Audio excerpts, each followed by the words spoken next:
पूरा झारखंड के फोर्स लेके आए, मगर हम लोग जमीन देने के लिए एग्री नहीं है। जमीन रहेगा तभी ना घर रहेगा सर। तो परिवार कैसे संभालते हैं फिर? संभालेंगे, जितना टाइम यहाँ रहते हैं उतना टाइम बाद में वहाँ संभालेंगे। घर में और है ना आदमी। जमीन बचाने के लिए 12 अप्रैल 2023 से यहाँ बैठे हुए हैं, आज लगातार बैठे हुए हैं।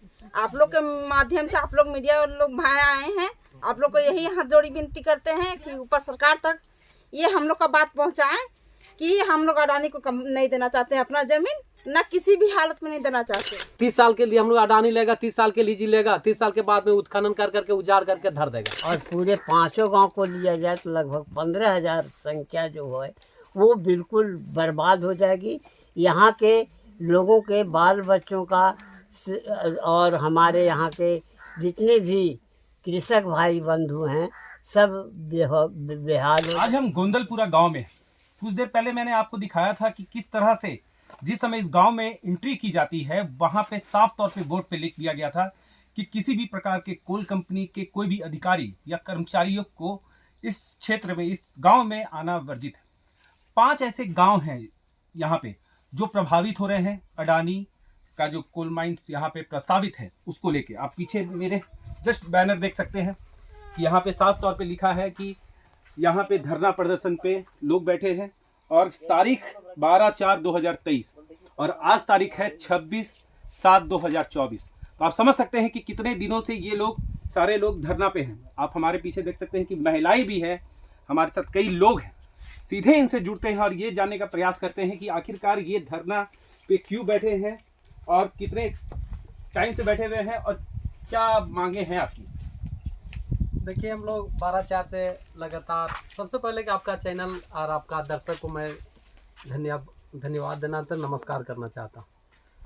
और ये जो हम लोग धरना 12/4 से 2023 से चला रहे हैं और चला रहे हैं इसलिए हम लोग धरना दे रहे हैं कि अपने जल जंगल जमीन जो है ये बचाने के लिए हम लोग चला रहे हैं, ना कि देने के लिए। जैसे हमारा संसद महोदय ने कुछ दिन पहले देखे होंगे कि संसद महोदय ने बोले कि मुआवजा की हम लोग को बात, एक मुआवजा कम है, मुआवजा अधिक होना चाहिए। संसद महोदय ने जैसा बात रखें, लेकिन संसद महोदय आपका चैनल के मार्फत से मैं कहना चाहता हूँ कि संसद महोदय हम लोग को मुआवजा की बात नहीं है। ये जो जल जंगल जमीन है, यदि मुआवजे अधिक आप दिला दीजिएगा तो जल जंगल जमीन नहीं रहेगा तो हम लोग क्या खा कर रहेंगे। अभी देखिए बहुत कम बारिश में हम लोग खेती के लिए पूरा तैयारी किए हुए हैं, तो यदि अनाज उपजेगा तभी हम लोग जी सकते हैं। हम लोग को कितना ही पैसा दे दिया जाएगा, लेकिन उस पैसा को हम लोग 4 गुना या 5 गुना करके हम लोग नहीं रह सकते। हम लोग खेती बचेगा तभी हम लोग जीविकोपार्जन कर सकते हैं।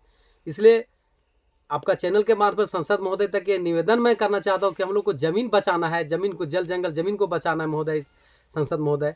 और हम लोग मुआवजा की बात नहीं करते हैं, ठीक है। और ये धरना लगातार हम लोग जारी रहेगा जब तक ले अडानी को नहीं हम लोग कोल आवंटन रद्द नहीं हो जाता है। धरना सिस्टम है, हम लोग को एक आदमी सप्ताह में 3-4 दिन में आता है। सिस्टम के अनुसार हम लोग धरना लगातार जारी है।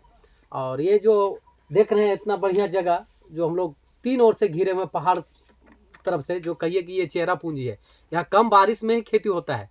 और अभी देख सकते हैं कि हम लोग देखिए कितना हरा भरा है। जैसे सरकारी कर्मचारी लोग, अधिकारी लोग कहते हैं कि गोंदलपुरा का जमीन बहुत बंजर है, लेकिन देखिए मेरा क्षेत्र में गन्ना देखिए, मक्का देखिए, अभी धान का पौधा लगा, मतलब बिछड़ा लगाने के लिए हम लोग तैयारी किए हुए हैं। खाली ऊपर लगा कुदरत का ही देन, पानी आज गिरेगा हम लोग कल खेत में पड़ जाएंगे। और बहुत लोग किसान लोग भी खेती भी रोपा भी चालू कर दिया है। तो हम लोग इस जमीन को बचाना चाहते हैं। ये जो हम लोग को पूर्वजों ने दे रखा, ये जो जमीन जो हमारा किया हुआ नहीं है, पूर्वज जो रख करके, उसमें भी पूर्वज लड़े हुए गए। जिस समय आए हुए मेरे यहाँ पूर्वज, इसमें जंगल था, उजाड़ करके खेती बनाया, तो वो लोग दे रखे, उसको हम लोग रखना चाहते हैं। ना कि 30 साल के लिए हम लोग अडानी लेगा, 30 साल के लीजी लेगा, 30 साल के बाद में उत्खनन कर करके उजाड़ करके धर देगा। कितना क्षेत्रफल है पूरा ये जो क्षेत्र है? 5 गांव है यहाँ पे जिसको अडानी द्वारा लिया गया है, प्रस्तावित है, तो कितना क्षेत्रफल होगा पूरा? 1261 एकड़ जमीन लेना है रहती कि टोटल 1200 एकड़, उसमें गरमजरुआ रहती दोनों मिलाकर अडानी के लिए। उससे आगे है JSW है, जो नदी का उस साइड देखिए JSW है।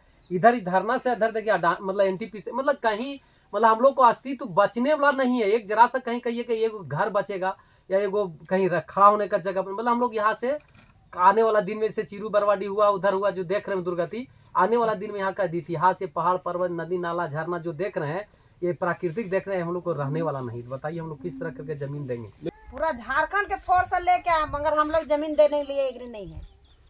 चलिए, इन लोगों ने तो ठान लिया है कि जल जंगल जमीन की बात है और हम जमीन तो नहीं देंगे, चाहे घर में खाना बने या ना बने। बच्चों का ख्याल यहाँ पे आप खुद देख सकते हैं कि छोटे छोटे बच्चों को महिलाएं लेके यहाँ पे बैठी हुई हैं। कुछ और महिलाएं हमारे साथ हैं। बताइए कि क्या आप लोग धरना पे बैठे हैं? जमीन बचाने के लिए। किस तरह से बचेगा, क्योंकि आप लोग तो घर द्वार छोड़ के यहाँ पे बैठी हुई हैं।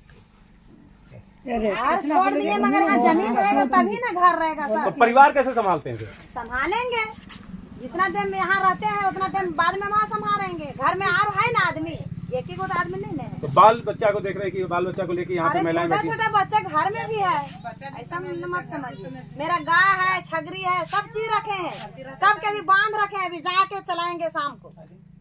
यानी दिन भर आप लोग यहाँ बैठती हैं, फिर शाम को घर गृहस्थी। हाँ, बताइए। रात को कभी जरूरी लगता है तो रात को भी हम लोग रहते हैं यहाँ। सतत धरना है ना, तो हम लोग रात को भी यहाँ रहते हैं। देखिए, कई दिनों से लगातार इन लोगों का धरना जारी है। हमारे साथ बुजुर्ग महिला भी हैं, इनसे भी जुड़ते हैं। देखिए, हमारे साथ कई महिलाएं हैं, सीधे जुड़ते हैं कि क्या बोलना चाहेंगे, बताइए। हम लोग अपना जमीन बचाने के लिए 12 अप्रैल 2023 से यहाँ बैठे हुए हैं, आज लगातार बैठे हुए हैं। आप लोग के माध्यम से आप लोग मीडिया लोग भाई आए हैं, आप लोग को यही हाथ जोड़ी विनती करते हैं कि ऊपर सरकार तक ये हम लोग का बात पहुँचाएं कि हम लोग अडानी को कम नहीं देना चाहते हैं अपना ज़मीन, ना किसी भी हालत में नहीं देना चाहते हैं। हम लोग इसी में जीते हैं, इसी में खाते हैं, इसमें हम लोग जब पूरे छोड़ के गए हैं, हम लोग ये नहीं चाहते हैं कि हम लोग को जो दिए हैं वो अपना अगला आने वाला पीढ़ी को भी तो दे सकते हैं ना। अगर हम लोग बेच देंगे ज़मीन तो इससे हमें कोई फायदा नहीं है। इसलिए हम इसी घर से, मेरा भी हस्बैंड जी हैं जो अभी टीचर बने हैं, यही धरती में रह के अभी टीचर बने हैं। और भी है हम लोग के गाँव में, आपको बहुत किस्म का आदमी मिलेगा, हर चीज़ में जाने वाला, सब नौकरी में। फौजी तो खास कर बोलिएगा, फौज में जाने के लिए आपको यहाँ 500 से भी बेसी मिलेगा यहाँ का जो निकला हुआ है। इसलिए हम लोग किसी भी तरह से यहाँ अडानी को जमीन देना नहीं चाहते। कोई भी कंपनी आवे, कैसो भी आवे, मगर हम लोग देना नहीं चाहते। देखिए, काफी सुंदर क्षेत्र है। हमारे साथ मास्टर साहब हैं, यहाँ पे रिटायर्ड हैं, क्योंकि ये पुराने यहाँ के हैं, तो इनसे सीधे जुड़ते हैं। यहाँ का इतिहास क्या रहा है मास्टर जी, क्योंकि आप काफी पुराने हैं, इसी क्षेत्र के, इसी गांव के रहने वाले। इतिहास इसका कैसा गांव है, और आने वाले समय में अगर अडानी द्वारा ले लिया जाता है, मान लीजिए ले लिया जाता है, तो क्या स्थिति होगी इस गांव की? हाँ, मैं आज इस धरना स्थल पर आए हुए हमारे जो पत्रकार महोदय हैं सबको, और यहाँ पर धरना में जो आए हुए हैं सबको मेरी ओर से प्रणाम, झारखंडी जोहार है। आज हमारी उम्र लगभग 79 वर्ष हो रही। मैं बचपन से इस गांव को में रह रहा हूं, और मेरी शिक्षा दीक्षा इसी गांव के फसल के उपज के आधार पर ही हो रहा है। और यहाँ के बच्चे और भी भारत की सरकार के सेवा में लगे हुए हैं। ये बात सत्य है कि यह बहुफसली क्षेत्र है, और बहुफसली क्षेत्र होने के चलते सालों भर यहाँ हरा भरा रहता है। ये बिल्कुल हम लोग प्रकृति के गोद में बैठे हुए हैं, और प्रकृति के गोद में बैठने का मतलब है कि 3 ओर पहाड़ से घिरा हुआ है ये क्षेत्र। ये प्रभावित क्षेत्र 5 गांव जो हैं वो 3 ओर पहाड़ से घिरा हुआ है, और बीच से सरल सलील नदी, जिसको हम लोग बदमाही नदी, घघरा नदी के नाम से कहते हैं। और यह नदी आगे जा कर के बड़की नदी, अर्थात फिर आगे जा कर के ये दामोदर नदी के नाम से प्रसिद्ध है। और इसी दामोदर नदी पर ये पुल आपका तेनुघाट डैम बना हुआ है। अगर ये जो स्रोत है, जल स्रोत, उसमें अगर व्यवधान आता है तो इस गांव के अगल बगल 15-20 गांव ऐसे हैं जो इसी पर निर्भर हैं। साथ ही तेनुघाट की क्या स्थिति होगी, और उससे पानी जो सप्लाई होता है उसकी क्या स्थिति होगी। अब मान्यवर, मैं तो यही चाहता हूँ कि ये बहुफसली क्षेत्र जहाँ पर सालों भर किसान अपने अपने कार्य में लगे रहते हैं। और इसी की देन है कि आज यहाँ पर हमारे यहाँ देश सेवा में आर्मी, CRPF, BSF, पुलिस, ये सब में भर्ती हैं। साथ ही साथ अन्य भी विभाग में कार्यरत हैं। अच्छा, मान लीजिए कि अडानी अगर यहाँ आ जाए तो इस क्षेत्र की स्थिति क्या होगी, किस तरह से बिगड़ेगा? बिल्कुल बदल जाएगी। और खास करके अगर कहा जाए तो यहाँ पर लगभग 1,500-2 हज़ार जो संख्या है, और पूरे 5 गांव को लिया जाए तो लगभग 15,000 संख्या जो है वो बिल्कुल बर्बाद हो जाएगी। यहाँ के लोगों के बाल बच्चों का और हमारे यहाँ के जितने भी कृषक भाई बंधु हैं सब बेहाल हो जाएंगे। क्योंकि हम लोगों ने देखा कि बड़का गांव से जो पश्चिमी क्षेत्र है जिसमें NTPC अपना कार्य कर रही है, वहाँ के लोग बिल्कुल बेगाने की तरह घूम रहे हैं और उनका कोई शेल्टर नहीं है। सबसे बड़ी बात तो महाशय ये कहना चाहता हूँ कि हमारे यहाँ हाथी कॉरिडोर भी है। हाथियों का आना जाना लगभग 10-15 वर्षों से बराबर आते जाते रहते हैं और वो भी ख़त्म हो जाएगा। यहाँ के जंगल में इतनी जड़ी बूटियाँ हैं, फलदार वृक्ष हैं, पत्ते हैं, जिससे यहाँ के लोगों का लगभग 6 महीना गुजारा चलता है। क्योंकि फल से भी, जैसे महुआ का पेड़ है उससे फल है, फूल है। और हम तजुल तो ये बात है कि अगर किन्हीं को बुखार लगता है तो जो सामने दिख रहा है पहाड़, उसी से चिरायता ला करके और उसको माने पीस करके पी लेते हैं तो सदा के लिए बुखार ख़त्म हो जाता है। और इस तरह से विभिन्न ऐसे औषधि पौधे हैं जो कि हम लोगों के लिए बिल्कुल रामबाण का काम करता है। एक उदाहरण भी मैं पेश करना चाहता हूँ कि 2019 से जो कोरोना चला, और ये कोरोना महामारी विश्व स्तर पर चला, और ये विश्व स्तर से जब तक रहा एक भी मरीज यहाँ देखने को नहीं मिला। तो ये हमारी प्रकृति की देन है। और भी ये चीज़ है कि यहाँ असंख्य तरह के किस्म के पेड़ पौधे भी हैं और जंगली जानवर से पशु पक्षी तक सब यहाँ विराजमान हैं। तो कहने का मतलब है कि इस प्रकृति की गोद को छीन लेना हम लोगों के लिए असहनीय होगी और हम लोग कहीं के नहीं रह जाएंगे। यहाँ तक कि जब ज़रूरत होती है कि बच्चों का कहीं एडमिशन हो, चाहे कहीं प्रतियोगिता में जाते हैं, तो सरकार द्वारा मांग की जाती है कि 3 चीज़ें मूल रूप से ज़रूरी है: आवासीय, जाति और आय। तो जब तक हम लोग अंचल ऑफिस में खतियान नहीं पेश करते हैं तब तक ये तीनों कागज नहीं बनता है। तो महाशय सोचा जाए कि अगर हम लोग यहाँ से डिस्प्लेस हो जाएंगे, यहाँ से उजड़ जाएंगे, तो हमारे बच्चों का भविष्य क्या होगा। चलिए, ये भविष्य का सवाल है, ये अस्तित्व का सवाल है, क्योंकि मास्टर साहब शिक्षक रह चुके हैं और यहाँ पे इन्होंने खुद यहाँ पे पढ़ाई की है। लेकिन एक चीज आपको दिखाना चाहेंगे। हाँ। मास्टर साहब के हाथ में एक हम ये देखें कॉपी है, इसमें लगातार यानी जिस समय से आपका धरना शुरुआत हुआ है तब से मास्टर साहब यहाँ पे आप अटेंडेंस लोगों का लगाते हैं। हाँ, प्रतिदिन यहाँ पर ड्यूटी बटा हुआ है। हम लोग जितने तरह के जाति हैं, हम लोगों का एक मीटिंग हुआ है और उसमें ये बात स्पष्ट किया गया कि किस रेशियो में कौन से लोग आएंगे, और इस तरह से प्रतिदिन हम लोग हाजिरी बनाते हैं। और वो आज सोचिए कि 463 दिन हम लोग यहाँ पर गुजार रहे हैं।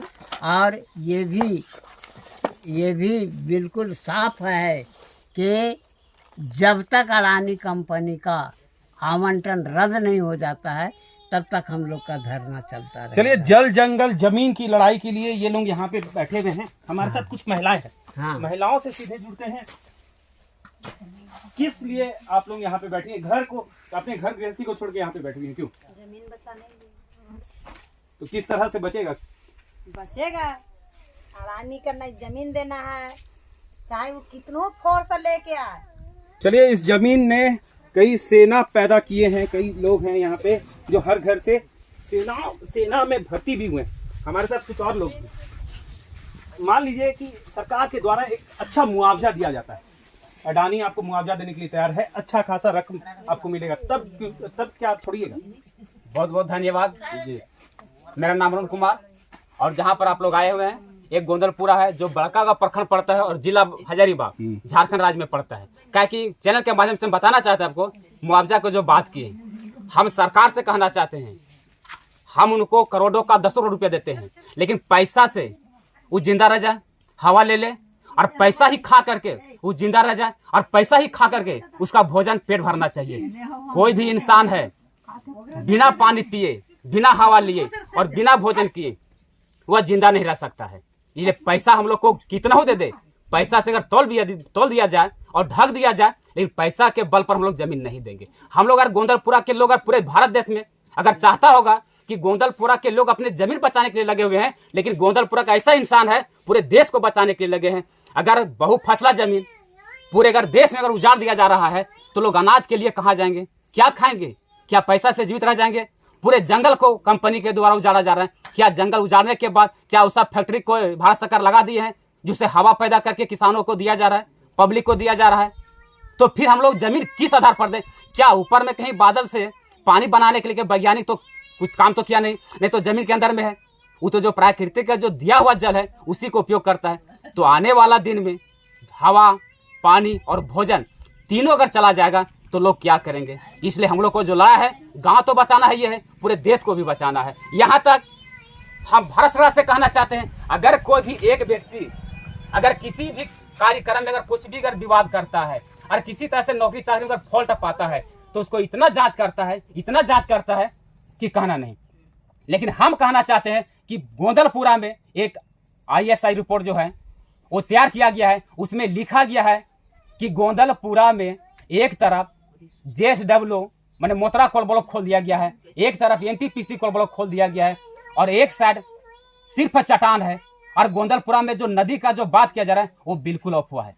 तो हम तो सरकार से कहना चाहते हैं कि आप आइए और गोंदलपुरा एक बार जांच कीजिए कि गोंदलपुरा में खेती योग्य भूमि है या नहीं है, नदी है या नहीं है। तो फिर जांच करने में डर क्यों लगता है?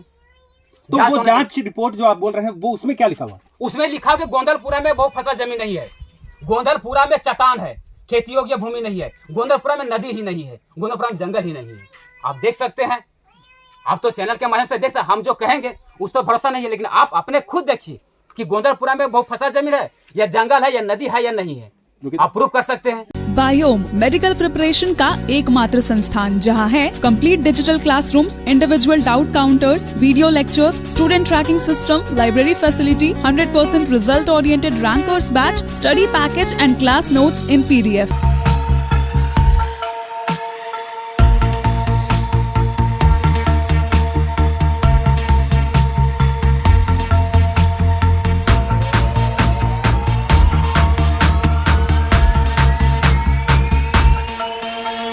thefollowup.in. Like, share, and subscribe. www.thefollowup.in